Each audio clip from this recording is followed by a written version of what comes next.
பேசிக் Gates எப்படி ஞாபகம் வச்சுக்கலான்னு இந்த வீடியோவில் நம்ம பார்க்கலாம். ஸோ அண்ட் ஆர் நாட்டில் அண்ட் கேட் அண்டு ஆர் கேட்டில் பொதுவாக ஒரு கன்ஃபியூஷன் இருக்கும். எந்த கேட்டுக்கு நம்ம வந்து டாட் ப்ராடக்ட் எடுக்கணும், எதுக்கு வந்து அவுட்புட் வந்து அடிஷனில் இருக்கும் அப்படின்னு ஒரு கன்ஃபியூஷன். ஸோ நம்ம அண்ட் கேட்டை பொறுத்த அளவுக்கு அண்ட் அந்த நேம் வந்து டீயில் முடியுது. ஸோ நமக்கு சிம்பிள் வந்து டி ஷேப்பில் வரைஞ்சிக்கணும் அப்படின்னு ஞாபகம் வச்சுக்கலாம். இன்னொன்று டி ஃபார் டாட், இப்படி நம்ம ஞாபகம் வச்சுக்கலாம். அப்போ y இஸ் ஈக்குவல் டு என்ன நம்ம அவுட்புட் எழுதுவோம், a டாட் b.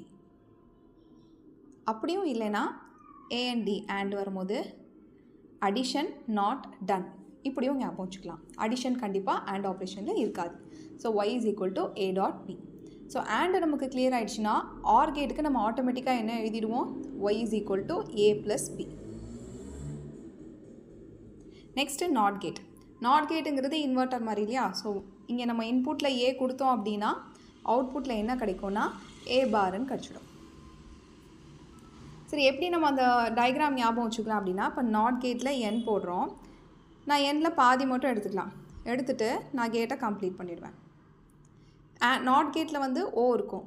ஸோ இந்த இடத்துல ஒரு பபிள் போட்டுட்டு நான் என் கேட் சிம்பிளை ட்ரா பண்ணிக்கலாம். ஸோ இந்த மாதிரி நம்ம ஈஸியாக பேசிக் கேட்ஸை ஞாபகம்